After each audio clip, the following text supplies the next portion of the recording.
Welcome back to council classes. UP triple S C PET exam से related सामान्य अध्ययन के महत्वपूर्ण क्वेश्चन जिनके आपके पेपर में आने की संभावना अधिक है डिस्कस किए जा रहे हैं।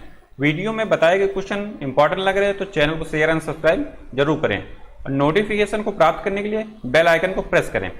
चलिए शुरू करते हैं सेशन को। क्वेश्चन नंबर 1 है आपका, खाद्य और पोषण मंडल भारत सरकार कौन से मंत्रालय के अधीन कार्यरत है। इस तरह के क्वेश्चन कई बनते हैं आपके एग्जाम में कि कौन सा मंडल या कौन सी कार्य योजना किस मंत्रालय के अंतर्गत जारी है। ये वेरी इंपॉर्टेंट क्वेश्चन है और कुछ ही मंत्रालय हैं जिनके बारे में बार बार क्वेश्चन आपके एग्जाम में पुटअप होता है। और आप लोगों से एक रिक्वेस्ट और भी है कि आप लोग वीडियो को पूरा लास्ट तक देखें। यहाँ पे 40 क्वेश्चन डिस्कस किए गए हैं जो आपके exam oriented very important question है। यहाँ पे आपके प्रैक्टिस सेट में जितने क्वेश्चन बनाए जाते हैं वो किसी न किसी एग्जाम में पूछे गए हैं या उन्हीं क्वेश्चन को ऐड किया जाता है जिनकी संभावना बनती है आपके एग्जाम में आने की, क्योंकि जो टॉपिक हैं वो सेम ही टॉपिक हैं किसी भी एग्जाम के लिए और किस टॉपिक से बार बार क्वेश्चन पुटअप होते हैं वहां पे हम लोगों को मिस नहीं करना। एक नंबर हम लोगों के लिए इंपॉर्टेंट है एग्जाम में अच्छे नंबर गेन करने के लिए। तो अब देखते हैं इसका आंसर क्या होगा। इसका सही आंसर है आपका मानव संसाधन विकास मंत्रालय। Option C is the right answer. अब इसको आप याद कर लीजिए कि खाद्य और पोषण मंडल भारत सरकार की योजना के किस मंत्रालय के अधीन कार्यरत है। यह योजना यह है आपका मानव संसाधन विकास मंत्रालय के। Option C is the right answer. जैसे कोई मंडल है आपका दिमाग क्या जाएगा, दिमाग जाएगा आप जैसे नहीं पढ़े हुए हैं तो जाएगा ये स्वास्थ्य और परिवार कल्याण मंत्रालय के अंतर्गत हो सकता है, ग्रामीण विकास मंत्रालय के अंतर्गत ये हो सकता है। लेकिन जब इसको आप 1-2 बार पढ़े हैं, प्रैक्टिस किए हैं तो आपके माइंड में तुरंत रिमाइंड आएगा कि नहीं इसका आंसर ये होगा।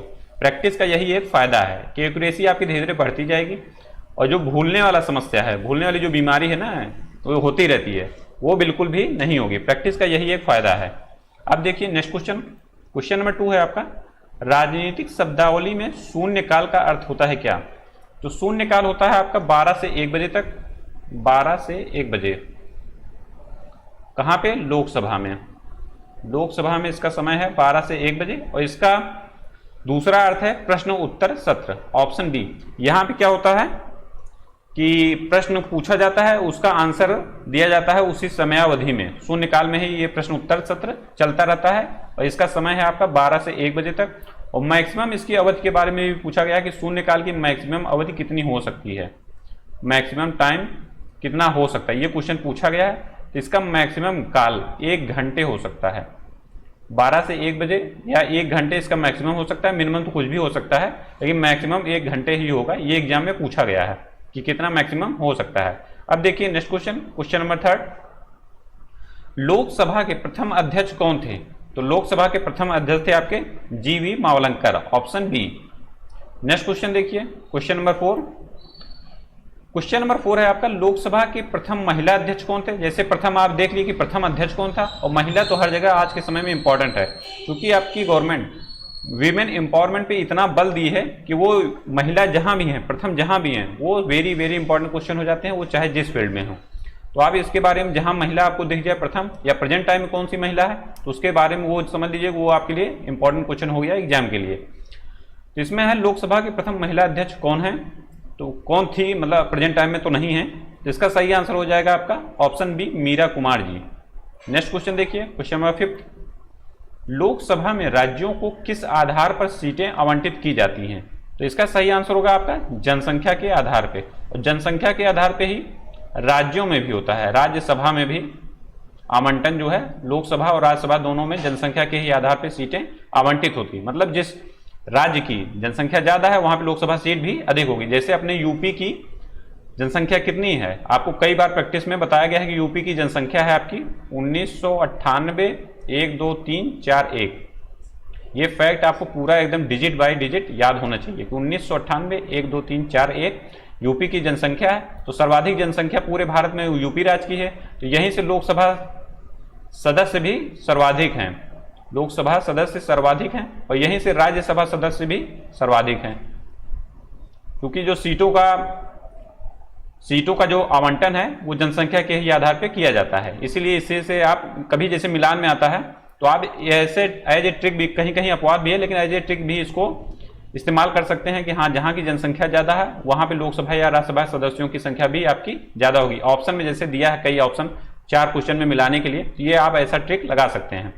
अब देखिए नेक्स्ट क्वेश्चन, क्वेश्चन नंबर 6 है आपकी, लोकसभा में राज्य सीटों का आवंटन सन 1971 की जनगणना पर आधारित है। जनगणना पर आधारित है। यह निर्धारण किस वर्ष तक यथावत रहेगा? तो इसका सही आंसर है आपका 2026 तक। 2026 तक इसका वर्ष जो है, जो जनगणना का वो 1971 की जनगणना के आधारित है। तो 2026 तक सीटों का जो है आरक्षण या जो सीटें हैं वो 2026 तक यथावत बनी रहेंगी।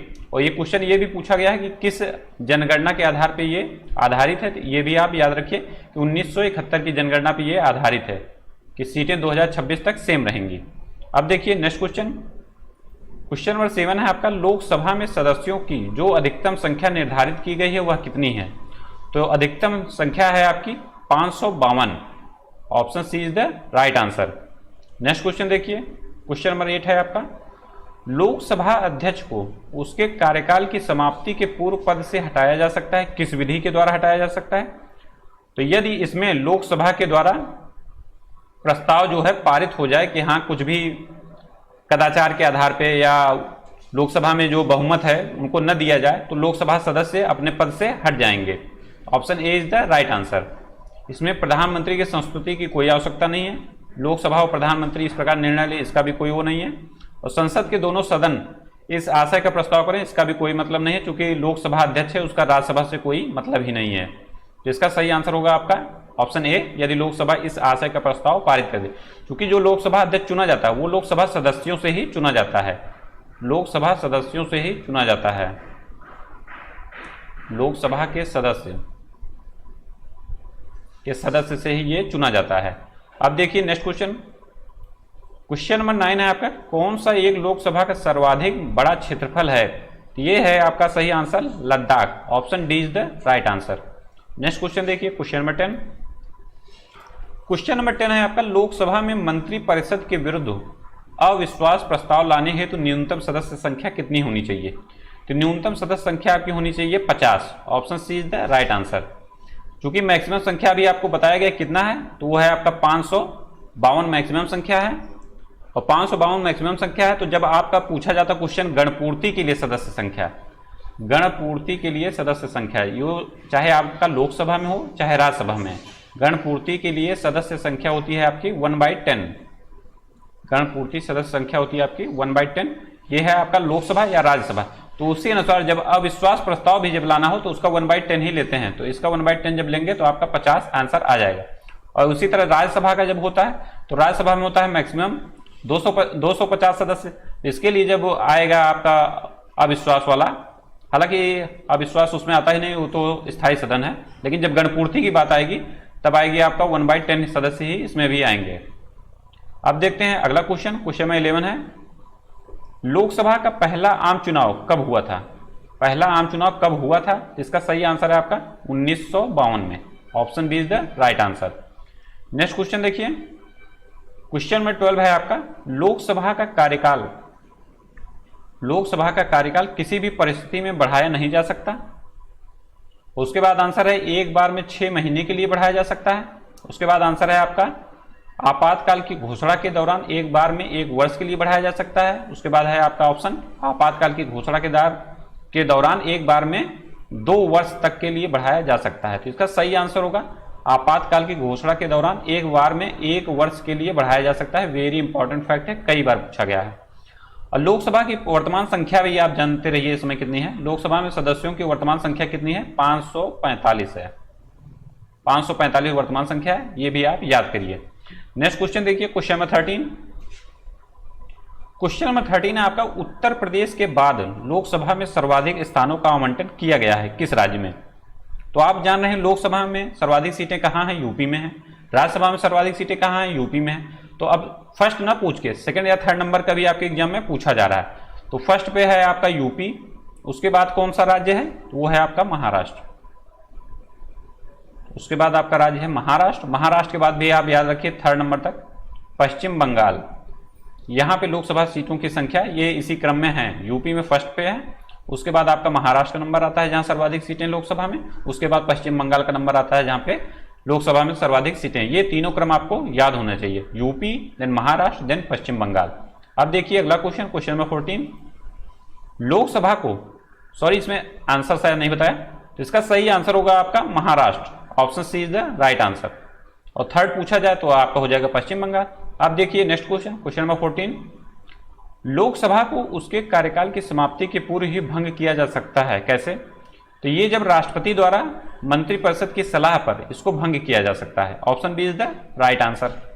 नेक्स्ट क्वेश्चन देखिए, क्वेश्चन नंबर 15, कौन सा संवैधानिक संशोधन राज्यों से निर्वाचित होने वाले लोकसभा के सदस्यों की संख्या में वृद्धि करने से संबंधित है?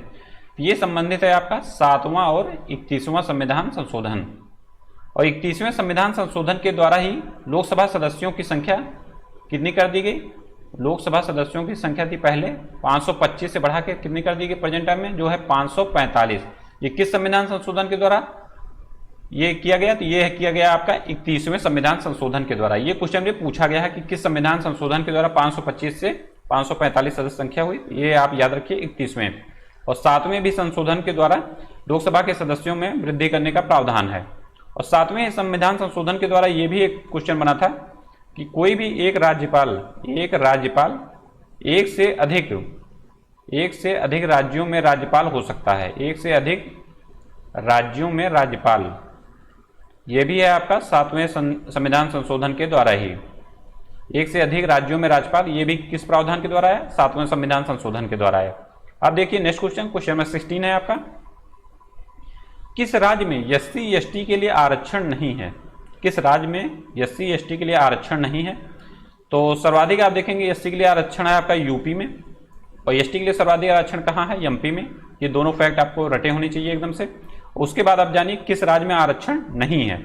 तो इसका सही आंसर होगा आपका अरुणाचल प्रदेश में नहीं है, जम्मू कश्मीर में नहीं है, नागालैंड में नहीं है। तो इसका सही आंसर हो जाएगा ऑप्शन डी सभी। और उसके बाद अन्य और कौन सी स्टेट है जहां पे ये आरक्षण नहीं है? ये है आपका केरल एंड तमिलनाडु। केरल एंड तमिलनाडु, ये भी ऑप्शन में आपके पूछे जा सकते हैं, इनका भी आप नाम याद रखिए। अब नेक्स्ट क्वेश्चन है आपके सामने, क्वेश्चन में 17 है आपका, लोकसभा चुनाव का कोई प्रत्याशी अपनी जमानत जो है खो देता है या जमानत जब्त हो जाता है जब उसको प्राप्त न हो सके वैध मतों का 1/6 वोट। वैध मतों का अगर 1/6 वोट आपको नहीं प्राप्त होता तो आपकी जमानत जब्त हो जाती है या जमानत आप खो देते हैं।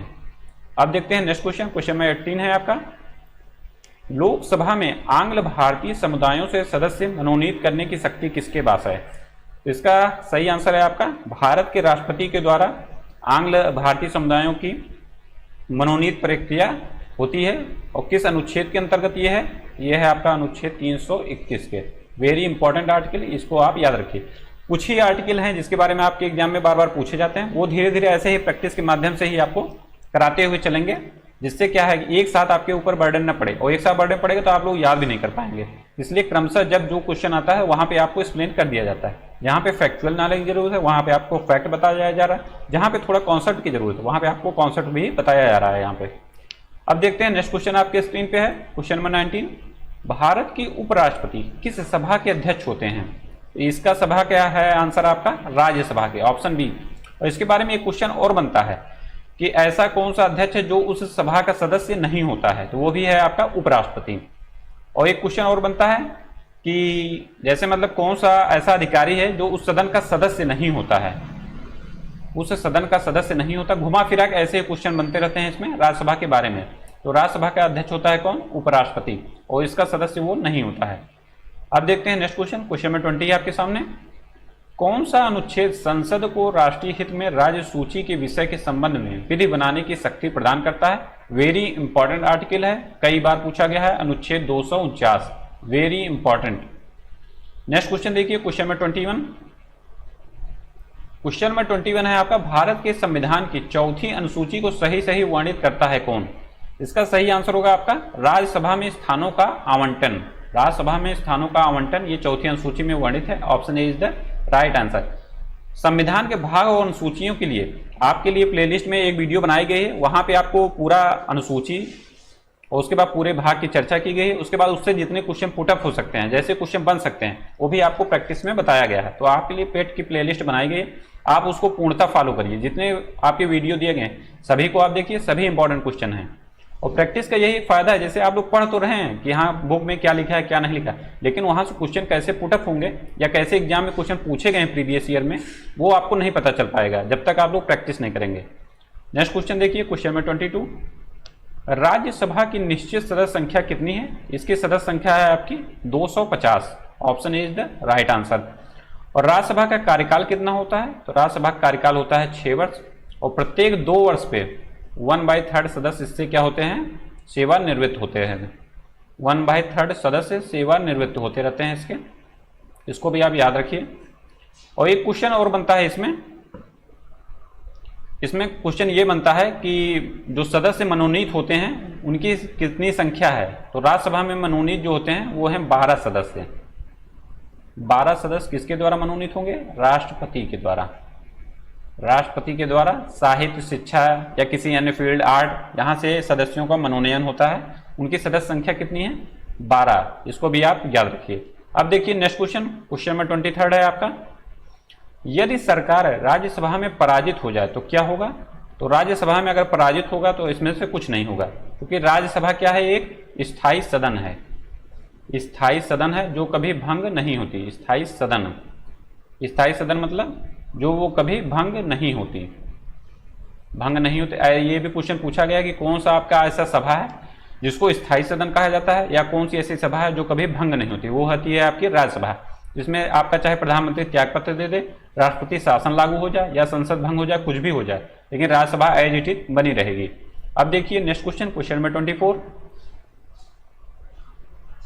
कौन राज्यसभा की एकांतिक शक्ति के अंतर्गत आता है? तो एकांतिक शक्ति के अंतर्गत आएगा आपका नई अखिल भारतीय सेवाओं का सृजन।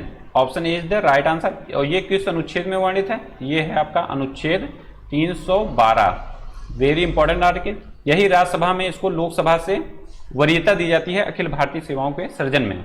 क्वेश्चन पूछा जाए कि ऑप्शन में दिया रहे कि राज्यसभा को किस एक अनुच्छेद के द्वारा वरीयता दी जाती है लोकसभा के, तो वो होगा आपका नई अखिल भारतीय सेवाओं का सृजन अनुच्छेद 312 के अंतर्गत। अब देखिए नेक्स्ट क्वेश्चन, क्वेश्चन नंबर 25, प्रथम अभिनेत्री जो राज्यसभा के लिए नामांकित की गई थी उनका नाम क्या है? तो उनका नाम है आपका Nargis Dutt. Option is the right answer. अगला क्वेश्चन देखिए, क्वेश्चन नंबर 26 है आपका, भारतीय संसद किस रीति से प्रशासन पर नियंत्रण करती है? तो इसका सही आंसर है आपका संसदीय समितियों के माध्यम से। संसदीय समितियों के माध्यम से। इसमें कुछ स्थायी समितियां होती हैं, कुछ अस्थायी समितियां होती हैं। स्थायी समिति में जैसे हो गया आपका प्राक्कलन समिति, लोक उपक्रम समिति, ये सब क्वेश्चन बार बार समितियों के बारे में भी क्वेश्चन पूछा जाता है कि ये किस, इनका कार्यकाल कितना है, इसमें कितने सदस्य होते हैं, ये किस समिति के रिकमेंडेशन पे ये समितियां बनाई गई, किस सन में बनाई गई, ये सब क्वेश्चन आपके एग्जाम में बार बार पुटअप होते हैं। तो इसको भी हम लोग धीरे धीरे ऐसे क्रम से करते हुए चलेंगे। नेक्स्ट क्वेश्चन है आपके सामने, क्वेश्चन नंबर 27, राज्यसभा के सदस्यों का चुनाव होता है राज्यों की विधानसभाओं के द्वारा, विधान परिषदों के द्वारा, नगर पालिका के सदस्यों व ग्राम पंचायतों के सदस्यों द्वारा, या राज्यों की विधानसभा या विधान परिषदों के द्वारा। तो इसका सही आंसर है आपका ऑप्शन ए, राज्यों की विधानसभाओं के द्वारा राज्यसभा के सदस्यों का चुनाव होता है। और राज्यसभा को बता ही दिया गया कि ये क्या होता है, एक स्थायी सदन होता है। राज्यसभा क्या है? स्थायी सदन। ये आपको बताएगा कि ये कभी भंग नहीं होता। और उसके बाद इसमें एक क्वेश्चन और बनता है कि राज्यों का प्रतिनिधित्व जो होता है वो कैसे आधार पे होता है? क्षेत्रफल के आधार पे, जनसंख्या। ये भी आपको पूर्व में डिस्कस किया गया, वेरी इंपॉर्टेंट क्वेश्चन है। तो इसका भी आपका आधार होता है जनसंख्या के आधार पर। जनसंख्या के आधार पे ही राज्यसभा में सदस्य रिप्रेजेंट करते हैं अपने राज्य की जनसंख्या के अकॉर्डिंग ही वहां पे सदस्यों का निर्धारण होता है कि कितने सदस्य राज्यसभा में किस राज्य से रहेंगे, वो उनकी जनसंख्या पे ही डिपेंड करता है। अब देखते हैं नेक्स्ट क्वेश्चन, क्वेश्चन नंबर 28 है आपका, संविधान की किस अनुच्छेद के अंतर्गत धन विधेयक को परिभाषित किया गया है? तो इसका सही आंसर है अनुच्छेद 110। अनुच्छेद 110 में धन विधेयक परिभाषित किया गया है। और धन विधेयक है या नहीं है, इसकी परिभाषा कौन देता है? ये देता है आपका लोकसभा अध्यक्ष। लोकसभा अध्यक्ष ये निर्धारण करता है कि कोई भी विधेयक धन विधेयक है या नहीं। और धन विधेयक के बारे में एक क्वेश्चन और बनता है कि लोकसभा या राज्यसभा में कौन पुनर्स्थापित किया जाता है? तो ये है धन विधेयक। धन विधेयक लोकसभा में ही पुनः स्थापित या पुनः स्थापित किया जाता है। पुनः स्थापित किया जा सकता है, पुनः स्थापित किया जा सकता है। कौन सा विधेयक है? यह है आपका धन विधेयक। नेक्स्ट क्वेश्चन देखिए, क्वेश्चन नंबर 29, भारत में संसद की लोक लेखा समिति के अध्यक्ष की नियुक्ति की जाती है किसके द्वारा? ये की जाती है आपका लोकसभा के अध्यक्ष के द्वारा। और लोक लेखा समिति में कितने सदस्य होते हैं? ये होते हैं आपके 22, और इसमें सदस्यों की संख्या होती है आपकी 15 होती है आपकी लोकसभा से, और 7 होती है आपकी राज्यसभा से। ठीक, इतना आपके लिए इंपॉर्टेंट है। लोक लेखा समिति के अध्यक्ष की नियुक्ति की जाती है किसके द्वारा? लोकसभा के अध्यक्ष के द्वारा। लोक लेखा समिति में सदस्यों की संख्या कितनी होती है? ये भी क्वेश्चन पूछा गया है, कितने सदस्यों की संख्या होती है। और इसमें कौन कौन रहता है? तो 15 हो गया आपके लोकसभा से, 7 राज्यसभा से। सभी क्वेश्चन पूछे गए हैं। अब देखिए नेक्स्ट क्वेश्चन, क्वेश्चन नंबर 30, कौन प्रथम जनजातीय लोकसभा अध्यक्ष थे? आपको बता दिया गया प्रथम लोकसभा अध्यक्ष कौन थे इसी प्रैक्टिस सेट में। कौन प्रथम महिला लोकसभा अध्यक्ष प्रथम थी, और कौन प्रथम जनजातीय लोकसभा अध्यक्ष भी थे, इसको भी आप जानते रहिए। तीन के तीनों इंपॉर्टेंट क्वेश्चन है। इसका सही आंसर है आपका PS संगमा जी। नेक्स्ट क्वेश्चन है क्वेश्चन नंबर 31, चीन की संसद जानी जाती है किस नाम से? तो चीन की संसद जानी जाती है आपकी नेशनल पीपुल्स कांग्रेस के नाम से। Option A is the right answer. Next question है आपके स्क्रीन पे, अंतरराष्ट्रीय संधियों को भारत के किसी भाग अथवा संपूर्ण भारत में लागू करने के लिए संसद कोई भी कानून बना सकती है सभी राज्यों की सहमति से, बहुसंख्यक राज्यों की सहमति से, बिना किसी राज्य के सहमति से, या संबंधित राज्यों की सहमति से। तो इसका सही आंसर होगा आपका बिना किसी राज्य के सहमति से। जो संसद आवश्यक समझेगी उसको राज्य से सहमति लेने की आवश्यकता नहीं है, वो वहां पे कानून बना देगी, उसको आपको फॉलो करना पड़ेगा, इंप्लीमेंट करना पड़ेगा सभी राज्यों को। अब देखिए नेक्स्ट क्वेश्चन, क्वेश्चन नंबर 33 है आपका, अगर कोई धन विधेयक लोकसभा के द्वारा स्वीकृत हो जाए तो राज्यसभा इसे अधिक से अधिक कितने दिनों तक रोक सकती है? तो इसका सही आंसर है आपका 14 दिन तक मैक्सिमम इसको रोक सकती है राज्यसभा। नेक्स्ट क्वेश्चन देखिए, क्वेश्चन नंबर 34, प्रथम स्पीकर जिसके विरुद्ध लोकसभा में अविश्वास प्रस्ताव लाया गया, इसका सही आंसर है आपका GV Mavlankar. Option C, very important question, बहुत बार पूछा गया है। नेक्स्ट क्वेश्चन देखिए, क्वेश्चन नंबर 35, लोकसभा अध्यक्ष किसे अपना त्यागपत्र संबोधित करते हैं? तो लोकसभा अध्यक्ष अपना त्यागपत्र किसको संबोधित करेंगे? लोकसभा उपाध्यक्ष को। Option B is the right answer. और लोकसभा उपाध्यक्ष किसको त्यागपत्र देगा अपना? इसको भी आप यही जानते रहिए। तो ये देगा आपका लोकसभा के अध्यक्ष को। दोनों एक दूसरे को ही त्यागपत्र देते रहते हैं। लोकसभा अध्यक्ष देगा उपाध्यक्ष को त्यागपत्र, उपाध्यक्ष किसको देगा? लोकसभा अध्यक्ष को देगा। अब देखिए next question, question number 36, pro tem speaker का कर्तव्य होता है। प्रोटेम स्पीकर एक शब्द है, बनाया गया है। तो इसका कर्तव्य क्या होता है? इसका कर्तव्य ये होता है, ये जो नई कोई संसदीय, जैसे कोई नया संसद का चुनाव हुआ, संसद क्या लोकसभा के जब चुनाव है, नया जब आपका चुनाव, जैसे मोदी जी का गवर्नमेंट खत्म होने वाला, तो जब चुनाव होगा उसके बाद जब सदस्यों को शपथ दिलाने का कार्य होगा, तो प्रोटेम स्पीकर जो सबसे सीनियर संसद सदस्य रहेगा उसको आप बनाएंगे प्रोटेम स्पीकर, और उसका काम ये रहेगा वो सभी सदस्यों को शपथ दिलाएगा। Option B is the right answer. और ये बनता कौन है? जो सबसे सीनियर रहता है, सबसे सीनियर को बनाया जाता है प्रोटेम स्पीकर। ये शब्द भी आप जानते रहिए कि किस लिए बनाया जाता है और किसको बनाया जाता है। दोनों क्वेश्चन पूछे गए हैं। नेक्स्ट क्वेश्चन देखिए, क्वेश्चन नंबर 37, लेखानुदान संघ सरकार को अनुमति प्रदान करता है किसकी? तो लेखानुदान संघ सरकार को अनुमति प्रदान करता है आपका निश्चित अवधि के लिए भारत के संचित निधि से धन निकालने के लिए। Option D is the right answer. और संचित निधि का वर्णन किस आर्टिकल में है? ये है आपका आर्टिकल अनुच्छेद 266 में। और आकस्मिक निधि का वर्णन कहाँ है? ये भी आप यहीं भी जानिए। आकस्मिक निधि का वर्णन है आपका अनुच्छेद 267 में, 267 में है आकस्मिक निधि। और संचित निधि है आपका आर्टिकल 266 में। और लेखानुदान संघ सरकार को अनुमति किस लिए देता है? ये निश्चित अवधि के लिए भारत के संचित निधि से धन निकालने के लिए। वेरी इंपॉर्टेंट क्वेश्चन है, तीन के तीनों फैक्ट। अब देखिए next question, question number 38, Lok Sabha अध्यक्ष अपने कास्टिंग वोट का प्रयोग केवल कब करते हैं? ये प्रयोग आपका करेंगे कब? जब वोट लोकसभा में बराबर होने के लिए आते क्या हो जाए, जैसे मैच टाई हो जाता है तो दूसरा मैच होता है या कुछ भी और कराया जाता है, इसी तरह लोकसभा अध्यक्ष में है। लोकसभा अध्यक्ष जो कास्टिंग वोट करता है, जब लोकसभा में मेजॉरिटी के लिए जैसे दोनों तरफ से दोनों तरफ से जो वोट मिलते हैं अगर वो इक्वल हो गए तो वहां पे लोकसभा अध्यक्ष अपना वोट करेगा, उसका नाम हो जाएगा कास्टिंग वोट। वो जिसको फेवर करेगा उसी की सरकार बन जाएगी। ये हो गया कास्टिंग वोट का मतलब। और एक क्वेश्चन और बनता है यहाँ पे कि जैसे लोकसभा अध्यक्ष जब नहीं है तो उसके जगह पे कौन रहेगा? आपका उपाध्यक्ष।